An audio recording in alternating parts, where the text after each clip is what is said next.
வணக்கம். வின்னர் செய்திகள். நல்லம்பள்ளி அருகே வீடு கட்டாதபடி மின்பாதை அமைத்த அதிகாரிகளை கண்டித்து விவசாயி தர்ணா போராட்டம். தருமபுரி மாவட்டம் ஜெருகு கிராமத்தைச் சேர்ந்தவர் சரவணன். வயது 47, விவசாயி ஆகும். இந்த கிராமத்தில் அவரது பட்டா நிலம் வழியாக அவர் வீடு கட்ட முடியாதபடி கடந்த சில தினங்களுக்கு முன்பு விவசாயி வெளியூர் சென்ற நேரத்தில் மின்சார வாரிய அதிகாரிகள் மின்கம்பத்தை இடமாற்றம் செய்து பட்டா நிலம் வழியாக மின்கம்பிகள் செல்லும் வகையில் அமைத்ததாக கூறப்படுகிறது.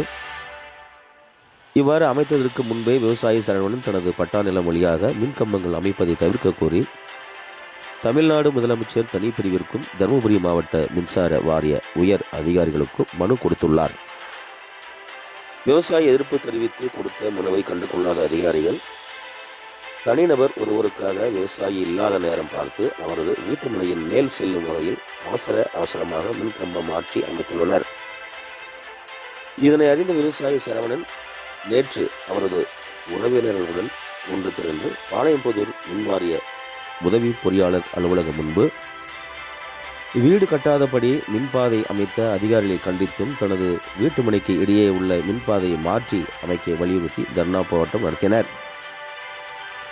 இந்த போராட்டம் சுமார் 2 மணி நேரத்திற்கு மேலாக நடந்தது. இது தொடர்பாக தகவல் அறிந்து வந்த போலீசார் மற்றும் சம்பந்தப்பட்ட மின்வாரிய உதவி செயற்பொறியாளர் தமிழரசி, உதவி பொறியாளர் கவிதா உள்ளிட்ட உயர் அதிகாரிகள் தர்ணா போராட்டம் நடத்திய விவசாயியிடம் பேச்சுவார்த்தை நடத்தினர்.